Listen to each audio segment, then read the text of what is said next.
તો અમદાવાદ કોર્પોરેશનની સંકલન સમિતિની બેઠકમાં ભાજપના ધારાસભ્યએ રજૂઆત કરી હતી, જેમાં અમદાવાદ શહેર ભાજપ અધ્યક્ષ અને એલિસ બ્રિજના ધારાસભ્યએ નિવેદન આપતા કહ્યું કે ઇજનેરી વિભાગની ખાલી જગ્યા પર અનુભવી ઇજનેર મૂકવાની જરૂર છે।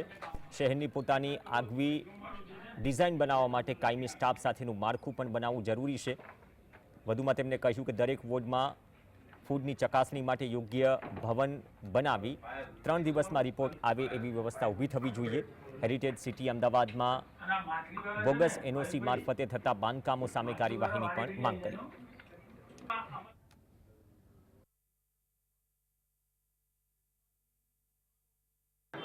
कायमी कर्मचारीओ कायमी एंजीनियरो होय तो शहर पर કેટલાક કિસ્સામાં એવું ધ્યાન કરાયું છે કે કન્સ્ટ્રક્શન બહુ મોટું પ્રોજેક્ટ બનાવે છે અને શહેરને કોર્પોરેશનને નુકસાન થાય છે।